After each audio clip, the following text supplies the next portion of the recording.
یہ سب بتانے کے بعد اب یہ فرمایا کہ تمہارا کیا کام ہے، یعنی رسالت مآب صلی اللہ علیہ وسلم کی طرف التفات ہوا ہے۔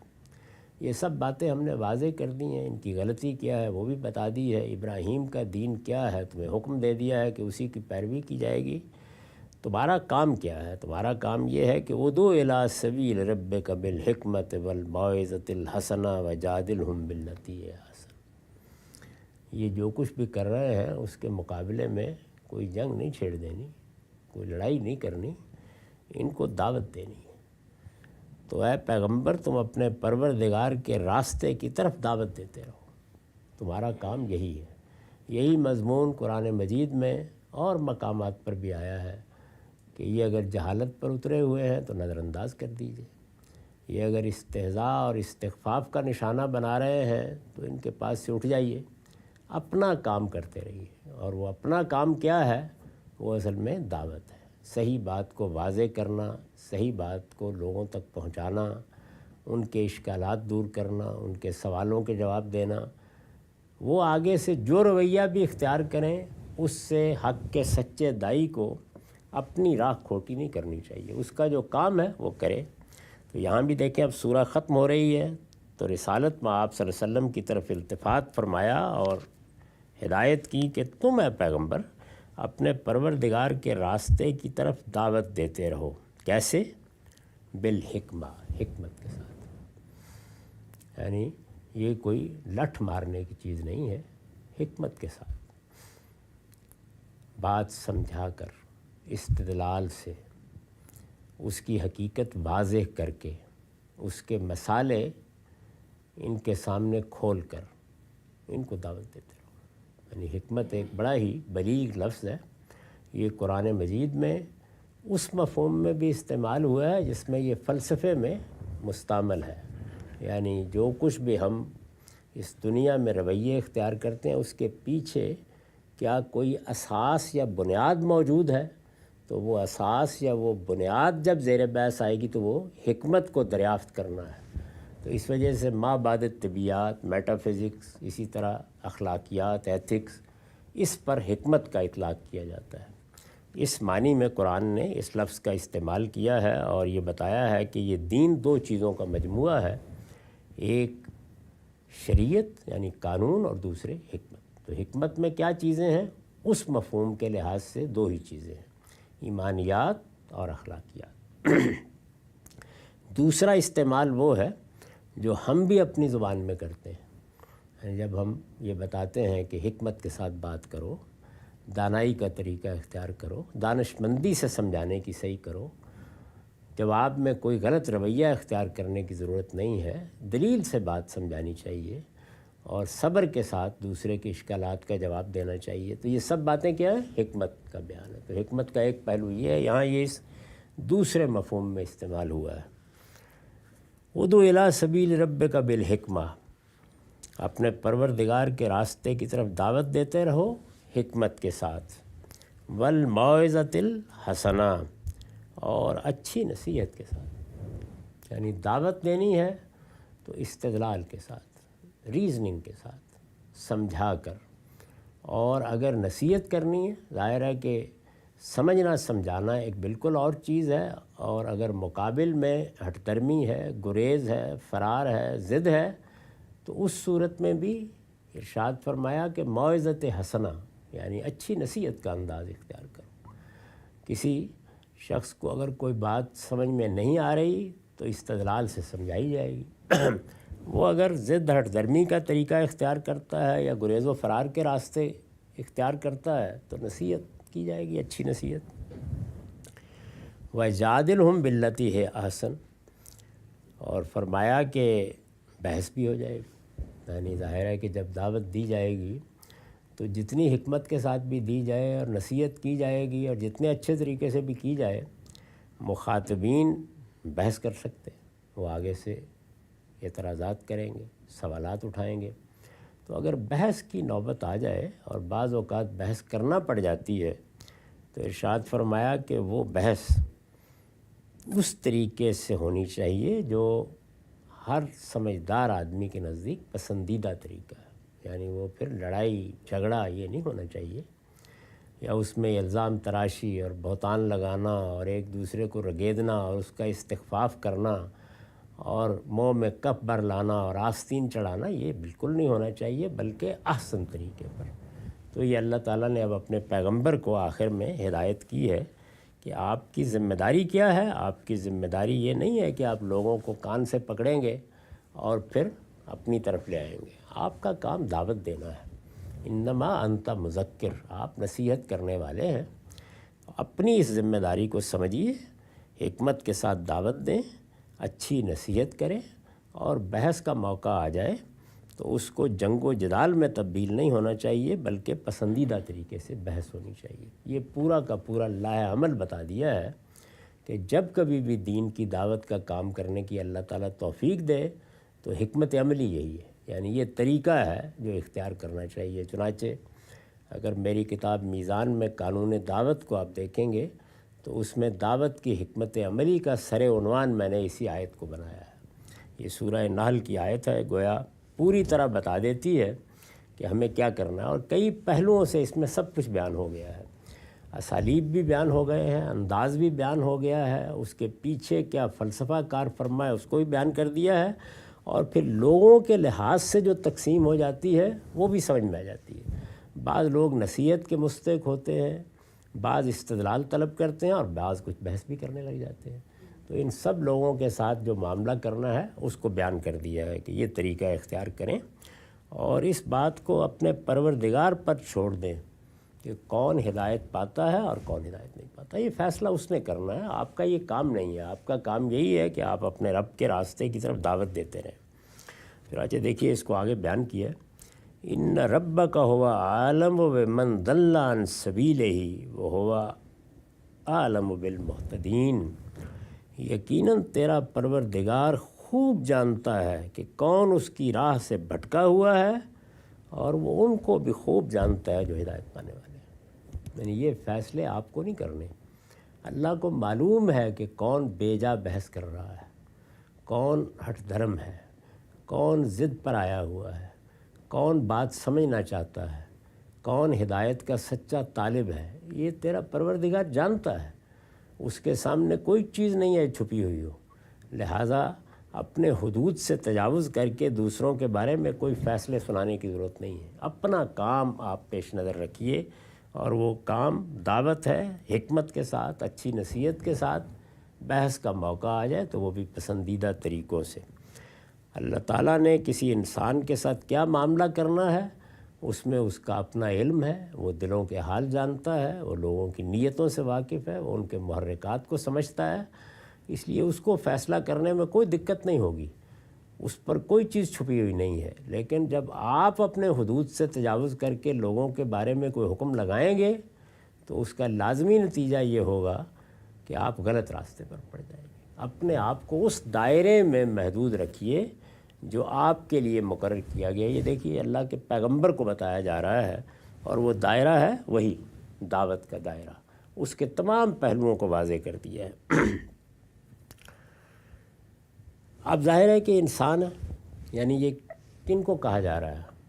اللہ کا پیغمبر ہے تو وہ بھی انسان ہے، اللہ کے پیغمبر کے اس وقت ساتھی ہیں تو وہ بھی انسان ہے۔ بعد کے زمانوں میں بھی اگر اللہ کے دین کی دعوت لے کر کچھ لوگ اٹھیں گے تو وہ بھی گوشت پوست کے انسان ہی ہوں گے، پتھر تو نہیں ہوں گے۔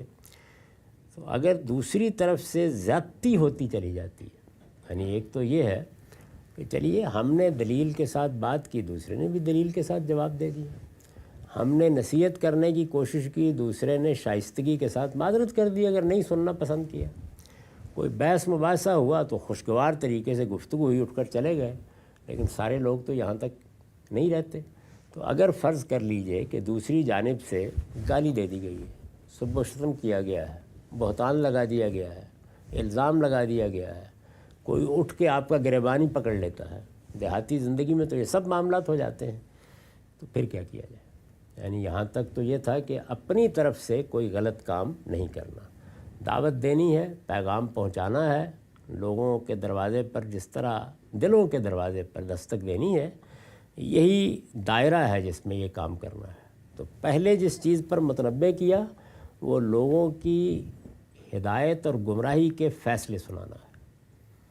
دعوت دی جائے گی تو واضح ہو جائے گا نا کہ دوسرا آدمی کیا کر رہا ہے، اس نے غلط راستہ اختیار کر لیا ہے، وہ کفر پر اصرار کر رہا ہے، وہ شرک پر اصرار کر رہا ہے، وہ بدعت پر اصرار کر رہا ہے، اس نے اخلاقی لحاظ سے کوئی غلط رویہ اختیار کیا ہے، اور ایک بالکل صاف بات ہے لیکن نہیں سننے کے لیے تیار۔ تو پہلی چیز یہ ہے کہ انسان ظاہر ہے کہ کمزور ہے تو وہ آگے بڑھ کر حکم لگاتا ہے، تو پہلے اس سے روک دی کہ یہ بات کہ کون گمراہ ہے اور کون ہدایت یافتہ ہے یہ فیصلہ کرنا آپ کا کام نہیں، یہ کام تو اللہ کرے گا، اس لیے سب سے پہلے اس کو سمجھ لیجیے۔ اس کے بعد پھر دوسرا پہلو وہ یہ کہ اگر زیادتی ہو گئی ہے کہ دعوت دینے کے نتیجے میں آدمی نے آپ کے گریبان پر ہاتھ ڈال دیا، مارنے کے لیے اٹھ کھڑا ہوا، گالیاں دے رہا ہے، بہتان لگا رہا ہے، سب ہوا ہے دنیا میں، یہ اگر ہو جائے تو پھر وَإِنْ عَاقَبْتُمْ فَعَاقِبُوا بِمِثْلِ مَا عُوقِبْتُمْ بِهِ، اگر تم لوگ کسی وقت بدلہ لو، یعنی اب کیا ہوگا جب دوسری طرف سے زیادتی ہوئی ہے تو آدمی کے ذہن میں بدلہ لینے کا خیال آتا ہے، اس نے الزام لگایا تو میں اس کی طبیعت ٹھیک کرتا ہوں، اس نے بات کہی ہے تو میں بھی اس کو اب گھر پہنچاتا ہوں۔ تو فرمایا کہ اگر کسی وقت بدلہ لو تو اتنا ہی بدلہ لو جتنا تمہارے ساتھ کیا گیا ہے، یہ کوئی آسان کام نہیں ہے، یعنی اب بالکل برابر کی بات اگر نہیں صبر ہو رہا تو ٹھیک ہے، اگر تم لوگ کسی وقت بدلہ لو تو اتنا ہی بدلہ لو جتنا تمہارے ساتھ کیا گیا ہے، یہ اجازت دے دی، لیکن فوراً بات کہا وَلَئِن صَبَرْتُمْ لَهُوَ خَيْرٌ لِلصَّابِرِينَ، لیکن اگر صبر کرو تو صبر کرنے والوں کے لیے یہ بہت ہی بہتر ہے۔ تو ظاہر ہے کہ جو آدمی دین کی دعوت لے کر کھڑا ہوا ہے وہ پہلے معاملے میں اترے گا ہی کیوں؟ تو گویا بتا دیا گیا ہے کہ تمہاری کمزوری کی رعایت کر کے میں یہ اجازت تو دے رہا ہوں کہ برابر کا بدلہ لے سکتے ہو، لیکن جو چیز تم سے مطلوب ہے وہ بدلہ نہیں ہے، وہ صبر ہے، اور اگر صبر کرو تو اس سے زیادہ اچھی بات کیا ہو سکتی ہے؟ لیکن اگر صبر کرو تو صبر کرنے والوں کے لیے یہ بہت ہی بہتر ہے، یعنی تم دنیا میں بدلہ لے کر جس تسکین کا اہتمام کر رہے ہو تمہیں اندازہ ہی نہیں ہے کہ صبر کے نتیجے میں کیا ملنے والا ہے، وہ اس سے کہیں زیادہ بہتر ہے۔ صبر آسان نہیں ہوتا، یعنی جس وقت انسان کی توہین ہوتی ہے، جس وقت اس کو الزامات کا سامنا کرنا پڑتا ہے تو اس کا دل تو یہی چاہتا ہے کہ اب مجھے بھی حق ہے کہ میں ان لاخیروں کی خدمت کروں کچھ، تو اجازت دینے کے بعد آگے گویا روک ہی دیا، صبر کرو، تو صبر کرنے سے بڑی چیز کیا ہو سکتی ہے؟ وَاصْبِرْ، صبر ہی کرو، اے پیغمبر صبر ہی کرو، وَاصْبِرْ وَمَا صَبْرُكَ إِلَّا بِاللَّهِ، اور تمہیں یہ صبر خدا کے تعلق ہی سے حاصل ہو سکتا ہے۔ صبر حاصل کیسے ہوگا؟ یہ اللہ تعالیٰ کے ساتھ محبت کا تعلق ہوگا تو حاصل ہوگا۔ جب اللہ ہر وقت سامنے رہے گا، جب اس کی سچی معرفت انسان کو ہوگی، جب وہ دنیا میں ہر لحظے اس یقین کے ساتھ جیے گا کہ میرا پروردگار ہر چیز کو دیکھ رہا ہے، وہ میرے معاملات کو بھی دیکھ رہا ہے، وہ میرے ساتھ جو کچھ ہو رہا ہے اس کو بھی دیکھ رہا ہے، وہ میرے اخلاص کو بھی جانتا ہے، اور میرے مخاطبین جس جس زاویے سے مجھ پر حملہ آور ہو رہے ہیں اس کو بھی جانتا ہے۔ تو آپ دیکھیے کہ کس خوبی کے ساتھ، یعنی ذرا سی اجازت دی اور پھر بات کہاں پہنچا دی ہے۔ اگر تم لوگ کسی وقت بدلہ لو تو اتنا ہی بدلہ لو جتنا تمہارے ساتھ کیا گیا ہے، یہ انسان کی کمزوری کی رعایت ہے۔ لیکن اگر صبر کرو تو صبر کرنے والوں کے لیے یہ بہت ہی بہتر ہے۔ اے پیغمبر صبر کرو، یعنی اس کے بعد کیا چیز باقی رہ جاتی ہے؟ اے پیغمبر صبر کرو، وَمَا صَبْرُكَ إِلَّا بِاللَّهِ، اور تمہیں یہ صبر خدا کے تعلق ہی سے حاصل ہو سکتا ہے۔ اور ارشاد فرمایا کہ وَلَا تَحْزَنْ عَلَيْهِمْ وَلَا تَكُ فِي ضَيْقٍ مِّمَّا يَمْكُرُونَ، اور تم ان پر غم نہ کرو، اور جو چالیں یہ چل رہے ہیں ان سے دل تنگ نہ ہو۔ یعنی انسان ظاہر ہے کہ ان رویوں سے ایک خاص طرح کے ذہنی تردد و اضمحلال میں مبتلا ہو جاتا ہے. اس کی سمجھ میں نہیں آتا کہ میں نے غلطی کیا کی اور یہ میرے ساتھ کر کیا رہے ہیں. تو آپ دیکھیے اس میں بھی کتنے خوبصورت الفاظ میں تسلی دی ہے. اور تم ان پر غم نہ کرو. انسان کو تعجب ہوتا ہے کہ میرے اپنے ہی ہیں، جاننے والے ہی ہیں، میری قوم کے لوگ ہیں، میرے قبیلے کے لوگ ہیں، یہ کیا ہو گیا ان کو؟ غم نہ کرو. اور جو چالیں یہ چل رہے ہیں، یعنی جس وقت انسان اخلاقی حدود سے تجاوز کر لیتا ہے تو پھر وہ چالیں چلتا ہے، پھر وہ نقصان پہنچانے کے طریقے تلاش کرتا ہے، مختلف حربے اختیار کرتا ہے.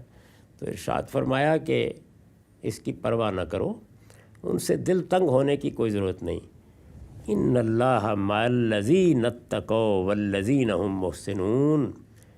بے شک اللہ ان لوگوں کے ساتھ ہے جنہوں نے تقوی اختیار کیا اور جو خوبی سے عمل کرنے والے. یعنی اللہ تعالیٰ کی معیت حاصل ہے تو غم کس بات کا اور تردد کس بات کا؟ تمہارا خالق تمہارے ساتھ ہے، اور جب تمہارا خالق تمہارے ساتھ ہے تو تمہیں توجہ اس جانب رکھنی چاہیے کہ کیا تم تقوی کی راہ پر گامزن ہو. اور تقوی کیا ہے؟ حدود کی پاسداری، اللہ کا خوف، حقیقی خدا ترسی، ہر بات میں اللہ کے حدود کی رعایت، لفظ لفظ پر اپنے پروردگار کو نگران سمجھنا، یہی تقوی ہے. تو ارشاد فرمایا کہ تمہارا رب تقوی اختیار کرنے والوں کے ساتھ ہے، والذین هم محسنون، اور جو خوبی سے عمل کرنے والے ہیں.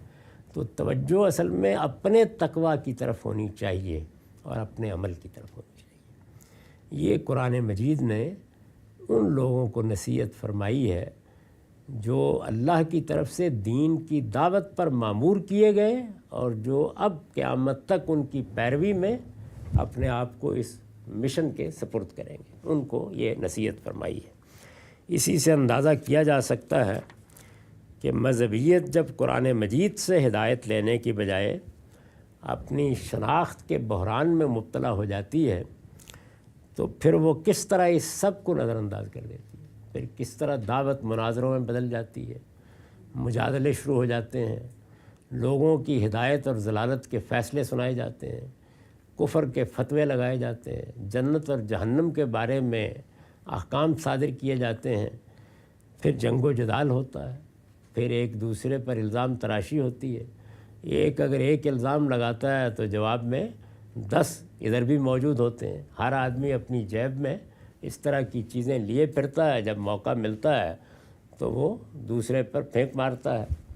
تو یہ ساری چیزیں اس لیے ہو رہی ہیں کہ اللہ تعالیٰ نے جو دعوت کی حکمت عملی بتائی ہے اور جو داعی اللہ کی دعوت کے لیے اٹھیں ان کا اخلاق بتایا ہے اور ان کو جو ذمہ داری دی ہے اور ان کے جو حدود قائم کیے ہیں ان کو قرآن مجید میں کوئی نہیں دیکھتا. اس سے یہ بھی اندازہ کیا جا سکتا ہے کہ ہمارے ہاں ہر چیز کے بارے میں قانون سازی ہوئی ہے، لیکن یہ دعوت جس کو اتنی وضاحت سے اللہ تعالیٰ نے بیان کیا ہے وہ اس کا موضوع نہیں بن سکی کہ لوگوں کو یہ تعلیم دی جائے. جو لوگ علماء بنتے ہیں، دین پڑھتے ہیں، جن کو جا کر لوگوں کو دین بتانا ہوتا ہے، انہیں یہ بتایا جائے کہ تمہارے پروردگار نے طریقہ کیا بتایا ہے، حکمت عملی کیا بتائی ہے، اور جو کچھ جواب میں پیش آتا ہے اس میں کیا کرنے کے لیے کہا ہے. یہ ساری بات یہاں ایک ترتیب اور تدریج کے ساتھ بیان ہو گئی ہے. میں نے اس کی وضاحت میں جو چیزیں لکھی ہیں وہ انشاءاللہ ہم اگلی نشست میں دیکھیں گے.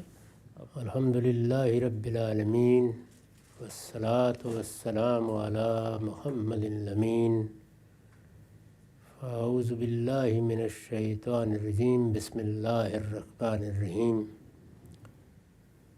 خواتین و حضرات، ہم سورہ نحل کے خاتمے کی آیات کا مطالعہ کر رہے ہیں. سورہ میں مدعا کو ہر لحاظ سے واضح کر دینے کے بعد اب سورہ کا خاتمہ رسالت مآب صلی اللہ علیہ وسلم کی طرف التفات ہے. میں نے عرض کیا تھا کہ اس میں نہایت خوبی کے ساتھ دعوت کی حکمت عملی بیان کر دی ہے۔ دعوت پیغمبر بھی دیتے ہیں، پیغمبروں کے بعد اگر اللہ تعالیٰ علماء کو سعادت دے تو وہ بھی دین کی دعوت لوگوں تک پہنچاتے ہیں۔ اس میں ایک بڑا سوال یہ پیدا ہو جاتا ہے کہ اس کے طریقے کیا ہونے چاہیے۔ دعوت دنیا کے سامنے پیش کرنی ہے، لوگوں کو اللہ کے راستے کی طرف بلانا ہے، اس میں کیا چیزیں ہیں جو ہر داعی کو لازماً ملحوظ رکھنی ہے۔ قرآن نے ان کو نہایت خوبی کے ساتھ ایک ہی آیت میں بیان کر دیا ہے۔ اس کی وضاحت ہم کر چکے ہیں۔ میں نے اس میں جو حاشیہ لکھا ہے اس کو اب ہم دیکھ لیتے ہیں کہ اس میں وہی حقائق کس طرح واضح کیے گئے ہیں۔ میں نے لکھا ہے دعوت دین کے لیے یہی چیزیں لائحہ عمل کی اساس ہیں۔ دعوت کا لائحہ عمل کیسے پیش کی جائے گی، کیا اہتمام کیا جائے گا، کیا طریقے اختیار کیے جائیں گے، اس میں زمانہ، حالات، ضروریات بہت کچھ دخل انداز ہو جاتی ہیں، لیکن تدابیر تو زمانے اور حالات کے لحاظ سے اختیار کی جاتی ہیں اور کی جائیں گی۔ ہر تدبیر میں جو اصل کار فرما رہنی چاہیے وہ کیا ہے، اس کو میں نے اس طرح ادا کیا ہے کہ یہ چیزیں جو اس آیت میں بیان کی گئی ہیں، یعنی آیت 125 میں، یہ لائحہ عمل کی اساس ہیں۔ لائحہ عمل کی عمارت اگر بنائی جائے گی تو اس میں نیو یا بنیاد کی حیثیت جن چیزوں کو حاصل ہے وہ یہ چیزیں ہوں گی۔ اللہ تعالیٰ کا جو حکم ان آیتوں میں بیان ہوا ہے وہ درج ذیل نکات پر مبنی ہے، اس کی میں نے پھر تفصیل کی ہے۔ ایک یہ یعنی پہلی بات جو اللہ تعالیٰ نے فرمائی وہ کیا ہے؟ ایک یہ کہ دعوت ہمیشہ حکمت و موعظت اور مجادلہ احسن کے اسلوب میں پیش کرنی چاہیے۔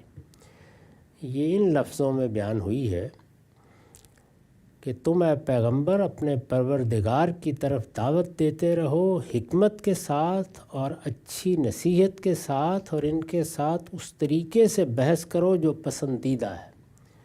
قرآن مجید کے الفاظ ہیں ادعو الی سبیل ربک بالحکمہ والموعظۃ الحسنہ وجادلہم باللتی ہی احسن۔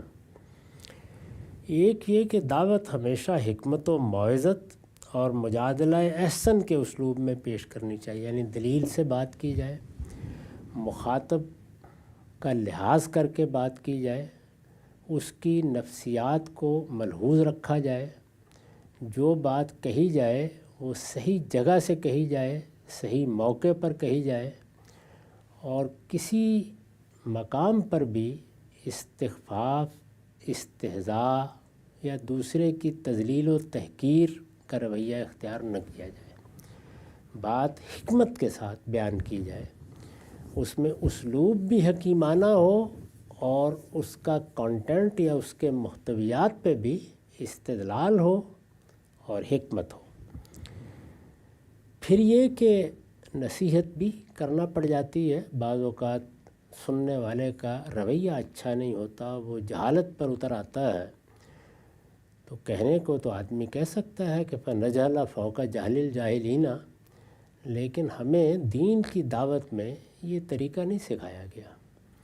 مخاطب اگر جہالت پر بھی اتر آیا ہے تو اچھی نصیحت کر کے اعراض کر لیا جائے، یعنی بات بتا دی جائے اور دوسرے کو بھی توجہ دلا دی جائے کہ یہ کوئی مرنے مارنے کا موقع نہیں ہے، ہم نے اپنی خیر خواہی کے جذبے سے تم تک ایک بات پہنچا دی ہے۔ یہ دنیا چونکہ امتحان کے اصول پر بنی ہے اور جو ہم بات کر رہے ہیں وہ محض کوئی علمی مسئلہ نہیں ہے، کچھ نتائج نکلنے والے ہیں، وہ نتائج تمہارے لیے بڑے خطرناک ہو سکتے ہیں۔ اس دنیا کو چونکہ بنانے والے نے، اس کے خالق نے جزا و سزا کے اصول پر بنا دیا ہے۔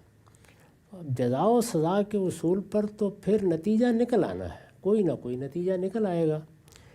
اگر سزا کا فیصلہ ہوا تو وہ سزا کوئی معمولی سزا نہیں ہوگی، وہ تمہارے لیے ابدی نقمت بن جائے گی۔ تو ہم تمہاری خیرخواہی کے جذبے سے تمہیں نصیحت کرتے ہیں، موعظت کا طریقہ اختیار کیا جائے۔ اس میں یہ امکان ہوتا ہے کہ دوسرا آدمی بھی کچھ پڑھا لکھا ہے، اس کے پاس بھی کوئی علم معلومات ہے، وہ بحث کرنے پر اتر آئے۔ ہم دیکھتے ہیں کہ بحث کا دروازہ بند نہیں ہوتا انسانوں کے درمیان۔ وہ اگر کسی چیز کو اصول ہی میں نہیں مانتے تو اس پر بھی بحث کرنے کے لیے ان کے پاس بہت کچھ ہوتا ہے، اور اگر فروع میں کوئی اختلاف ہے تو وہاں پر بھی انسان اپنی انانیت کی تسکین کے لیے، اپنے تعصبات کی حفاظت کے لیے بحث در بحث کی پیچیدگیوں میں الجھ جاتا ہے۔ ہمارے سامنے مذاہب کی تاریخ بھی ہے۔ دعوت اگر الہاد کے مقابلے میں پیش کی گئی ہے تو اس کے مواقع بھی ہم سب روزانہ دیکھتے ہیں۔ ہر جگہ یہ تجربہ ہوتا ہے کہ کہیں نہ کہیں بحث پیدا ہو جاتی ہے۔ وہ بحث کتنی شائستگی سے کرنی چاہیے، قرآن نے اس سے روکا نہیں، بحث کرنی پڑ جاتی ہے بعض اوقات، لیکن یہ ضرور کہا ہے کہ وہ مجادلہ احسن کے اسلوب میں ہونی چاہیے، یعنی بحث کے دوران میں اپنے حدود کی رعایت ملحوظ رہے، دوسرے کا ادب ہر لحاظ سے ملحوظ رکھا جائے، بات کرتے وقت طنز، تعریض، تحقیر کے اسالیب سے حتی المقدور اجتناب کیا جائے، کسی کا علم ناپنے نہ بیٹھ جائیں بلکہ اپنی بات سلیقے کے ساتھ اس کو پہنچانے کی صحیح کریں۔ ایک مشکل کام ہوتا ہے، لیکن اگر کوئی بحث ہونی ہے تو پھر اس میں یہ مجادلہ احسن ہے جس کی اللہ تعالیٰ نے تلقین فرمائی۔ ایک یہ کہ دعوت ہمیشہ حکمت و موعظت اور مجادلہ احسن کے اسلوب میں پیش کرنی چاہیے، یعنی بحث کرنے کا اچھا طریقہ۔ حکمت سے مراد، ایک لفظ استعمال کیا ہے حکمت سے مراد ان آیات میں دلائل و براہین ہے، یعنی یہاں حکمت کا لفظ استعمال کیا ہے تو اس سے مقصود یہ بتانا ہے کہ یہ دین کوئی لوگوں پر ٹھونس دینے کی چیز نہیں ہے، یا کوئی لٹ ہاتھ میں پکڑ کر آپ کو لوگوں کو ہانکنا نہیں ہے کہ وہ ادھر ہی آئیں اور دوسری جانب نہ جائیں۔ دلیل کی بات ہے تو دلیل پیش کرنی چاہیے، اور دوسرے کے لیے جو چیزیں مانی ہوئی ہیں ان سے بھی استدلال کیا جا سکتا ہے، انفس و آفاق سے بھی کیا جا سکتا ہے، اور اگر کوئی مذہبی لوگوں کے درمیان کی بحث ہے تو ظاہر ہے کہ جن ماخذ پر ان کا اطمینان ہوتا ہے، جیسے قرآن مجید ہے یا کوئی حدیث ہے، اس سے استدلال کرو۔ اس طرح استدلال کی بنیاد پر، ریزننگ کی بنیاد پر یہ پیغام جب بھی پیش کیا جائے اس کو پیش کرنا چاہیے۔ حکمت سے مراد ان آیات میں دلائل و براہین ہے، اور موعظت حسنہ سے دردمندانہ تذکیر و نصیحت، یعنی جب یہ کہا ہے کہ اچھی موعظت، اچھی نصیحت، تو اس کا مطلب یہ ہے کہ یاد دہانی کرائی جائے، ایسے طریقے سے نصیحت کی جائے کہ آپ کا مخاطب حقارت بھی محسوس نہ کرے اور اس کو کچھ نہ کچھ توجہ بھی ہو جائے کہ اس نے غلط رویہ اختیار کر رکھا ہوا ہے۔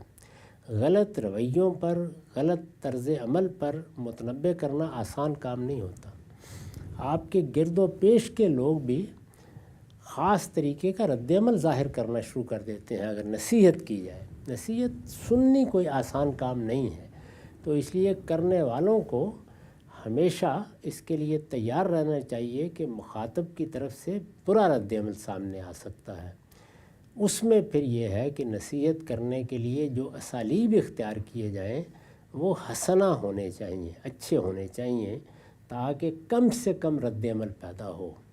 ایسا طریقہ نہ اختیار کیا جائے کہ دوسرا آدمی آپ کے جواب میں پستی پر اتر آئے، بات سننے سے انکار کر دے، آپ کو اپنا ہمدرد نہ سمجھے۔ ہمدردی اور موعظت یہ چیزیں ناگزیر ہیں بات کرنے کے لیے۔ مدعا یہ ہے، یعنی یہ جو ساری بات ہے اس سے کیا چیز مقصود ہے؟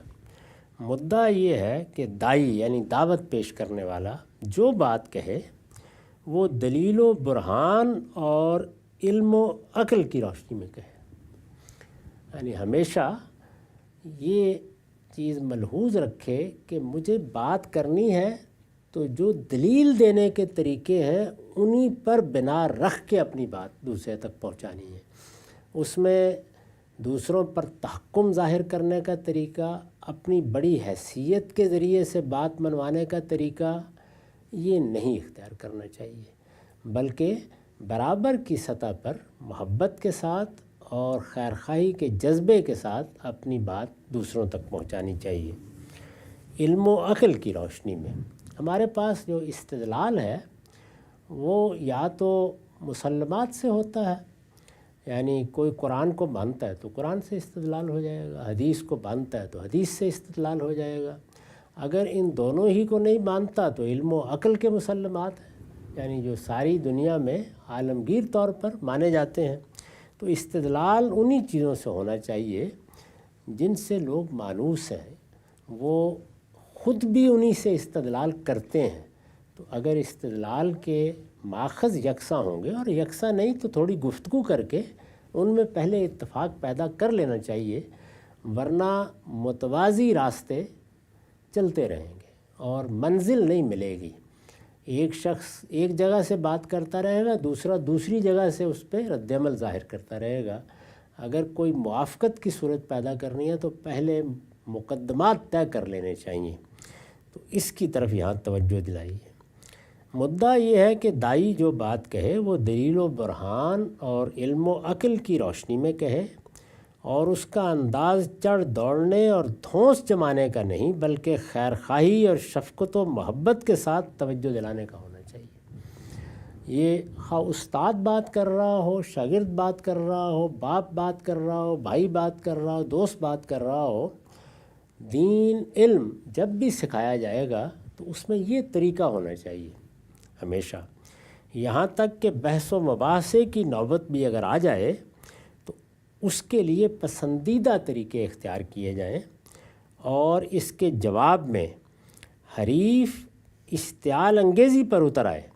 یعنی نہیں کہا جا سکتا کہ آپ کی طرف سے اچھی نصیحت بھی تھی، خیرخواہی کا جذبہ بھی تھا، حکمت سے بات کی جا رہی تھی، دلیل سے سمجھایا جا رہا تھا، لیکن دوسرا اشتعال انگیزی نہیں کرے گا۔ کر سکتا ہے، وہ رد عمل میں کہاں تک اتر آئے گا کچھ نہیں کہا جا سکتا۔ وہ آپ کو طنز و تحقیر کا نشانہ بنا لے گا، وہ آپ کا استخفاف کرے گا، وہ مذاق اڑائے گا۔ اس کے نتیجے میں اشتعال آ جاتا ہے، انسان کمزور ہے۔ اس کے جواب میں حریف اشتعال انگیزی پر اتر آئے تو اس کی اینٹ کا جواب پتھر سے دینے کی بجائے داعی حق ہمیشہ مہذب اور شائستہ ہی رہے۔ یعنی اب آپ کا امتحان ہے کہ دوسرا اشتعال انگیزی پر اتر آیا ہے تو اشتعال انگیزی کے جواب میں اگر وہ اس میں کامیاب ہو گیا کہ آپ کو اشتعال دلا دے تو دعوت وہیں دھری کی دھری رہ جائے گی، پھر لفظوں کہ اینٹ پتھر ایک دوسرے پر برسائے جا رہے ہوں گے۔ اس سے آدمی کو اجتناب کرنا چاہیے۔ وہ اپنے ذاتی معاملات میں کبھی اشتعال بھی اختیار کر لے تو سننے والا تعلق اور رشتے کے لحاظ سے نظر انداز کر دے گا، لیکن دین سمجھانا ہے، علم کی بات بتانی ہے، تو اس میں اشتعال کیوں آئے؟ اس میں انسان اپنے حدود سے تجاوز کیوں کرے؟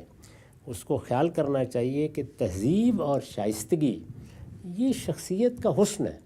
تو انسان جس وقت اشتعال کے جواب میں اشتعال میں آ جاتا ہے تو کیا ہوتا ہے؟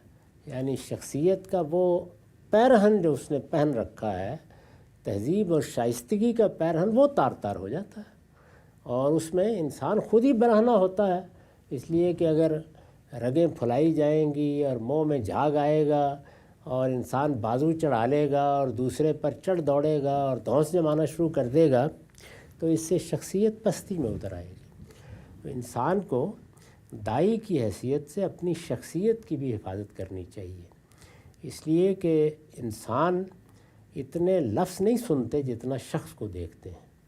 تو جو شخص بھی دین کی دعوت کی سعادت پائے، اس کے لیے لب و لہجے میں تہذیب اور شائستگی یہ گویا لازمی شرائط میں سے ہے، یہ کسی حال میں بھی ختم نہیں ہونی چاہیے۔ ایک یہ بات ان آیتوں میں کہی گئی ہے، جو آیتیں ہم نے پڑھی ہیں اور جن پر پچھلی نشست میں تفصیل سے ہم نے گفتگو کی، ان میں ایک بات یہ کہی گئی ہے۔ دوسرے یہ یعنی دوسری بات کیا بتائی گئی ہے؟ دوسرے یہ کہ داعی کی ذمہ داری صرف دعوت تک محدود ہے، یعنی جو آدمی بھی کوئی پیغام پہنچانے اور خاص طور پہ اللہ کا پیغام پہنچانے کے لیے اٹھا ہے، اس کی ذمہ داری کی حد کیا ہے؟ یہ فیصلہ کرنا ہے اس کو کہ کون آدمی مسلمان ہے، کون آدمی کافر ہو گیا ہے، یعنی کفر و ایمان کے فیصلے کرنے ہیں لوگوں کے، یا یہ بتانا ہے لوگوں کو کہ تم جو رائے رکھتے ہو یا نقطہ نظر اختیار کیے ہو اس کے بارے میں مجھے پتہ چل گیا ہے کہ تم جہنم میں جاؤ گے، تو گویا جنت جہنم کے فیصلے سنانے ہیں۔ تو اللہ تعالیٰ نے جہاں اوپر یہ نصیحت فرمائی کہ اللہ کے راستے کی طرف بلانے کا لائے عمل کیا ہونا چاہیے، حکمت عملی کیا ہونی چاہیے، وہیں یہ بتایا کہ ان ربک هو عالم بمن ضل عن سبیلہ وهو عالم بالمہتدین، یقیناً تیرا پروردگار خوب جانتا ہے کہ کون اس کی راہ سے بھٹکا ہوا ہے، اور وہ ان کو بھی جانتا ہے جو ہدایت پانے والے ہیں۔ تو لوگوں کے بارے میں فیصلہ سنانا یہ قاضی بننا ہے، داعی کا یہ کام نہیں ہے، یہ فیصلہ اللہ کرے گا، کون ہدایت پر ہے کون گمراہی پر ہے، اس کا فیصلہ اللہ تعالیٰ فرمائیں گے۔ اسے تو بات تک محدود رہنا چاہیے کہ یہ بات گمراہی کی ہے، یہ عقیدہ کفر ہے، یہ جو کچھ مانا جا رہا ہے یہ شرک ہے، تو بات کی حقیقت واضح کرنا تو اس کی ذمہ داری ہے، اس لیے کہ یہی دعوت ہے، اس کے سوا تو کوئی دعوت نہیں ہے۔ لیکن لوگوں کے بارے میں فتوے لگانا یا ان کے بارے میں جہنم جنت کا حکم لگانا یہ میرا آپ کا کام نہیں ہے، تو اس سے روکا ہے، یہ بتایا ہے کہ یہ اللہ بہتر جانتا ہے، تم کیسے یہ فیصلہ کر سکتے ہو، کیونکہ اس فیصلے کے لیے تو انسان کا باطن کیا ہے، سوچنے کا طریقہ کیا ہے، وہ کہاں پر کسی عذر میں پھنسا ہوا ہے، کہاں بات اس پر واضح ہو گئی ہے، کس جگہ ہٹ درمی سے کام لے رہا ہے، اور کہاں واقعی کوئی مشکل ہے جو اس کی سمجھ میں بات نہیں آ رہی، اس کے جاننے کا میرے آپ کے پاس کیا ذریعہ ہے؟ تو ہم لوگوں کے بارے میں یہ حکم لگائیں کیوں، اس سے روکا ہے۔ دوسرے یہ کہ داعی کی ذمہ داری صرف دعوت تک محدود ہے، یعنی ہم جب دین کی بات لوگوں تک پہنچانے کے لیے درس دیں، پیغام پہنچائیں، گفتگو کریں، کوئی بھی کام کریں، تو یہ جان لیں کہ ہماری ذمہ داری کی حد کیا ہے، اس سے آگے ہمیں نہیں جانا، وہ ہے بات پہنچانا، بات سلیقے کے ساتھ تہذیب کے ساتھ پہنچا دیں۔ یعنی دعوت تک ذمہ داری کا مطلب کیا ہے، یعنی بات پہنچا دی جائے، بات میں کوئی کسر نہ رہ جائے، حق کو ہر پہلو سے واضح کر دیا جائے، ہر پہلو سے واضح کر دیا جائے، یعنی مثبت بھی منفی بھی۔ یہ توحید ہے، اللہ تعالیٰ نے اس کو توحید قرار دیا ہے، اس پر ہمیں ایمان لانا ہے، اس کے مقابل میں یہ شرک ہے، اور اس میں یہ چیزیں ہیں جن سے ہمیں بچ کے رہنا۔ یہ میں نے مثال دی، تو اس طرح حق کو واضح کر دیا جائے، اور ترغیب و تلقین میں اپنی طرف سے کوئی کسر نہ اٹھا رکھی جائے، یعنی جب بھی کبھی قرآن سنایا جائے، کوئی چیز بتائی جائے، طالب علموں کے سامنے رکھی جائے، تو اس میں یہ ترغیب اور تلقین بھی ہو کہ خدا کے بندو، یہ محض کوئی علم نہیں ہے جو تم نے چاہا تو لے لیا، چاہا تو نہیں لیا، اس علم کا کوئی حق ہے جو تم پر عائد ہوتا ہے، اس کو سمجھ لو کیا ہے، اور پھر اس کے کچھ نتائج ہیں۔ اس علم کو اختیار کرو گے اور اس کے لحاظ سے اپنے عمل کو بہتر کرو گے تو اس میں بھی اللہ کی بے پناہ بشارتیں ہیں، اور اگر اس علم کو اٹھا کر پھینک دو گے اور گریز کا راستہ اختیار کر لو گے اور اپنے عمل میں بھی بے لگام رہو گے تو اس کے بھی کچھ نتائج ہیں۔ تو یہ کیا ہے؟ یہ ترغیب اور تلقین ہے، یعنی صرف اتنا ہی نہیں کہ آپ نے یہ بتا دیا کہ یہ چیز صحیح ہے، یہ غلط ہے، یہ کفر ہے، یہ شرک ہے، بلکہ اس سے آگے بڑھ کر یہ بھی ضروری ہے کہ خبردار کر دیا جائے۔ تو خبردار ترغیب کے پہلو سے بھی کہ لوگ آگے بڑھیں، یہ کوئی ایسی مشکل چیز نہیں ہے۔ دنیا میں اللہ تعالیٰ نے آخر منوایا ہی کیا ہے اور کن چیزوں کو کرنے کے لیے کہا ہے، اگر انسان غور کرے تو وہ چیزیں خود اس کے وجود کا حسن ہے۔ تو اس طرح گویا ترغیب دی جائے کہ یہ کوئی مشکل معاملہ نہیں ہے، یا تمہیں کوئی کٹھن گھاٹی چڑھنے کے لیے نہیں کہا جا رہا، یہ اخلاقی اصول ہیں جن پر زندگی بسر کرنے کی دعوت دی جا رہی ہے۔ ترغیب یعنی لوگوں کو اس جانب متوجہ کرنا، تلقین کرنا کہ ہمت کرو، حوصلہ کرو، جلد تم ان چیزوں کو سمجھ لو گے۔ اس نے اگر اپنا یہ فرض، یعنی دعوت پیش کرنے والے نے، اس نے اگر اپنا یہ فرض صحیح طریقے سے ادا کر دیا تو وہ اپنی ذمہ داری سے سبکدوش ہوا، یعنی اس کا کام پورا ہو گیا، اس نے جو ذمہ داری ادا کرنی تھی وہ کر دی۔ لوگوں کی ہدایت و ضلالت کا معاملہ، یعنی کیا چیز کسی نے اپنائی ہے تو وہ ہدایت پا گیا ہے، کیا چیز اختیار کی ہے تو وہ گمراہی میں پڑا ہے، لوگوں کی ہدایت و ضلالت کا معاملہ اللہ تعالیٰ نے اپنے ہاتھ میں لے رکھا ہے۔ وہی چاہے گا تو وہ ہدایت دے گا جو اس کا مستحق ہوگا۔ وہ ان کو بھی جانتا ہے جو اس کی راہ سے بھٹکے ہوئے ہیں، اور ان کو بھی جو ہدایت پانے والے ہیں، لہٰذا ہر ایک کے ساتھ وہی معاملہ کرے گا جس کا وہ مستحق ہوگا۔ داعی کو یعنی دعوت دینے والے کو نہ داروغہ بننا چاہیے، نہ اپنے مخاطبین کے لیے جنت اور جہنم کے فیصلے صادر کرنے چاہیے۔ یہ سب معاملات اللہ تعالیٰ سے متعلق ہیں، یعنی ان میں سے کوئی چیز ہماری جورسڈکشن میں نہیں ہے، اس لیے اس میں قدم بھی نہیں رکھنا چاہیے۔ داعی حق کی ذمہ داری صرف ابلاغ ہے، پہنچا دینا صرف ابلاغ ہے۔ اسے چاہیے کہ اپنی اس ذمہ داری سے وہ ہرگز کوئی تجاوز نہ کرے، بس اچھی طرح جیسے ایک سرخ لائن لگا دی جاتی ہے، سرخ لائن لگا کر رکھے کہ مجھے یہاں تک جانا ہے، اس سے آگے قدم رکھنا یہ نہ میرا کام ہے، نہ مجھے اس میں آگے بڑھنا چاہیے۔ یہ تو معاملہ ہے دعوت کو مثبت طور پر پیش کرنے کا۔ اب مخاطبین ہیں، معاف کیجیے،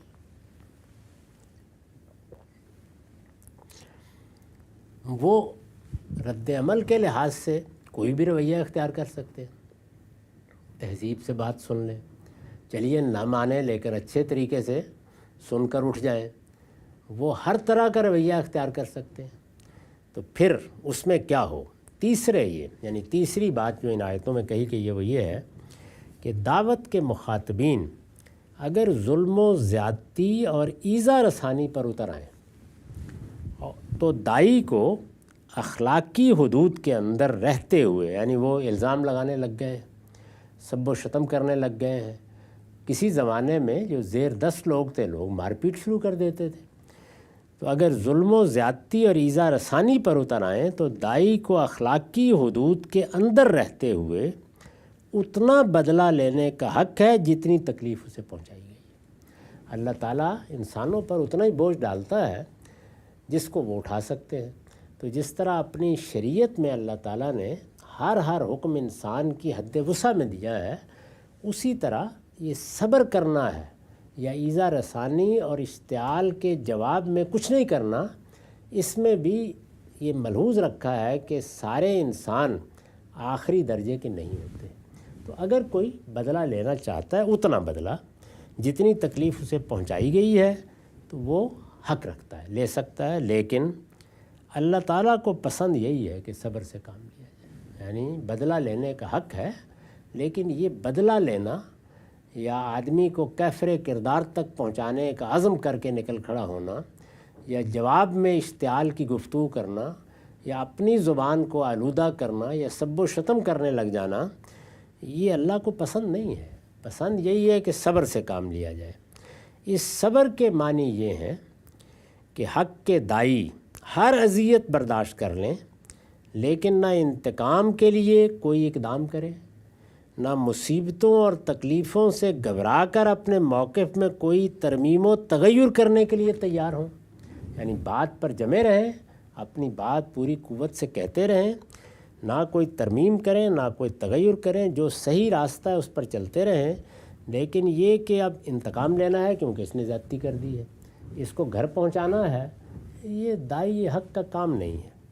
اس موقع پر صبر کرنے والوں کے لیے بڑی نعمت کا وعدہ ہے۔ یعنی اللہ تعالیٰ نے صرف یہی نہیں کہا کہ اللہ کو صبر پسند ہے اس موقع پر، بلکہ بڑی نعمت کا وعدہ ہے۔ اس کا نتیجہ دنیا میں بھی ان کے لیے بہترین صورت میں ظاہر ہوگا، اور قیامت میں بھی خدا نے چاہا تو وہ اس کے بہترین نتائج دیکھیں گے۔ تو اس کو دیکھیے، اس طرح بیان کیا ہے کہ اگر تم لوگ کسی وقت بدلہ لو تو اتنا ہی بدلہ لو جتنا تمہارے ساتھ کیا گیا ہے، لیکن اگر صبر کرو تو صبر کرنے والوں کے لیے یہ بہت ہی بہتر ہے۔ اب بات یہاں بھی نہیں روکی، اے پیغمبر صبر کرو، تو گویا پچھلی بات کوئی بات ہی نہیں ہے سرے سے، وہ تو ایک حق تھا جو دے دیا، ایک بات تھی جو کہہ دی صبر کرو۔ اس پر میں نے لکھا ہے کہ یہ خطاب اگرچہ نبی صلی اللہ علیہ وسلم سے ہے، لیکن سیاق سے واضح ہے کہ آپ کے واسطے سے یہ تمام مسلمانوں کو ہدایت کی جا رہی ہے کہ تمہیں اس دعوت میں ہر حال میں صبر کرنا ہے۔ پیچھے کہا تھا وَلَئِن صَبَرْتُمْ لَهُوَ خَيْرٌ لِلصَّابِرِينَ، لیکن اگر صبر کرو تو صبر کرنے والوں کے لیے یہ بہت ہی بہتر ہے۔ اب دیکھیے خیر للصابرین کے بعد ایک وقفہ فرمایا وَاصْبِرْ، اے پیغمبر صبر کرو، یعنی نہیں، وہ پچھلی بات تو کوئی بات ہی نہیں تھی، صبر کرو۔ اور اب یہ سوال پیدا ہوا کہ صبر کوئی آسان کام ہے؟ یعنی دوسرا الزام لگا دے، دوسرا ذلیل کر دے، دوسرا دنیا بھر میں بدنام کرنے کے لیے اٹھ کھڑا ہو، دوسرا سب و شتم کرے، یہ صبر کوئی آسان کام ہے؟ یعنی آدمی کر لے؟ تو پھر یہ بتایا کہ صبر کا بدرکہ کیا ہے، یعنی اس کے فوراً بعد وَاصْبِرْ، اے پیغمبر صبر کرو، وَمَا صَبْرُكَ إِلَّا بِاللَّهِ، اور تمہیں یہ صبر خدا کے تعلق ہی سے حاصل ہو سکتا ہے۔ یعنی اگر صبر میں کمی ہو رہی ہے تو پلٹ کر اپنے اوپر نگاہ کرو، تعلق میں کمی ہے۔ اس کا مطلب یہ ہے کہ جو حقیقی رشتہ خدا کے ساتھ اس کے دین کی طرف آنے کے بعد استوار ہونا چاہیے تھا، وہ نہیں استوار ہوا، ورنہ یہ نہ ہوتا، اشتعال میں نہ آتے تم۔ اس پر میں نے لکھا ہے کہ یہ صبر کی ہدایت کے ساتھ صبر حاصل کرنے کی تدبیر بھی بتا دی ہے کہ اس کے لیے اپنا تعلق اللہ تعالیٰ کے ساتھ زیادہ سے زیادہ بڑھانا چاہیے۔ قرآن کے دوسرے مقامات میں تصریح ہے کہ اس کا ذریعہ خدا کا ذکر ہے۔ یعنی جس وقت انسان کو غلط رویوں سے سابقہ پیش آتا ہے دعوت کی جدوجہد میں یا دین کے کام میں، لوگ دشمن ہو جاتے ہیں، اپنے بھی ہو جاتے ہیں، بیگانے بھی ہو جاتے ہیں، تو اس کے بعد ظاہر ہے کہ جس وقت حملہ ہوتا ہے تو انسان پھر کھولتا ہے، وہ منصوبے بناتا ہے، وہ تقریریں تیار کرتا ہے، وہ دیکھتا ہے کہ وہ دوسروں کو اب کس طرح کیفر کردار تک پہنچائے گا۔ لیکن قرآن کہتا ہے کہ یہ وقت کیوں ضائع کر رہے ہو، یہ وقت جو تم نے منصوبے سوچنے میں صرف کرنا ہے وہ اللہ کے ساتھ بسر کرو۔ خدا کا ذکر ہے، اس کا ذریعہ خدا کا ذکر ہے، اور ذکر کا سب سے اعلیٰ طریقہ نماز ہے۔ قرآن میں نماز تہجد کے اہتمام کی تاکید اسی مقصد سے فرمائی گئی۔ عام دنوں میں اگر اس کی توفیق نہ بھی مل رہی ہو تو جب انسان اس طرح ہدف بن جائے تو پھر نماز کی طرف رجوع کرنا چاہیے، پھر رات کو اٹھ کر اپنے رب سے تعلق پیدا کرنا چاہیے، اس کی کتاب پڑھنی چاہیے۔ تو یہ گویا اللہ تعالیٰ نے یہاں نصیحت فرمائی، اور تمہیں یہ صبر خدا کے تعلق ہی سے حاصل ہو سکتا ہے۔ اب دوسرے تو چالیں چلنے سے باز نہیں آتے نا، منصوبے بناتے ہیں، اور تم ان پر غم نہ کرو، اور جو چالیں یہ چال رہے ہیں اس سے دل تنگ نہ ہو، یعنی اس میں اپنے آپ کو کشادگی میں رکھو، تمہاری طرف سے تمہارے چہرے پر مسکراہٹ ہی رہنی چاہیے۔ بے شک اللہ ان لوگوں کے ساتھ ہے جنہوں نے تقوی اختیار کیا اور جو خوبی سے عمل کرنے والے ہیں۔ تو اس پر یہ سورہ ختم ہوئی ہے، ان اللہ مع الذین اتقوا والذین هم محسنون۔ بڑا ہی بدبخت ہوگا وہ شخص جس کو یہ بشارت ملے کہ اللہ اس کے ساتھ ہے، اور وہ دوسروں کو ساتھ لے کر حملے کا جواب حملے سے دینے کی منصوبہ بندی کر رہا ہو۔ اللہ تمہارے ساتھ ہے، اور اللہ کن کے ساتھ ہے؟ وہ جو تقوی اختیار کریں اور جو خوبی کے ساتھ عمل کرنے والے ہیں۔ اس پر بھی میں نے حاشیہ لکھا ہے، یعنی ہر کام اس طرح کرتے ہیں، خوبی سے عمل کرنے والے ہیں، ہر کام اس طرح کرتے ہیں کہ اس کے دوران میں اپنے آپ کو خدا کے حضور میں سمجھتے ہیں۔ اسی کو رسول اللہ نے بیان کیا نا، جب پوچھا گیا کہ احسان کیا ہے، تو اصل میں دعوت کا احسان یہ ہے۔ اقول قولی ھذا واستغفر اللہ لی ولکم ولسائر المسلمین۔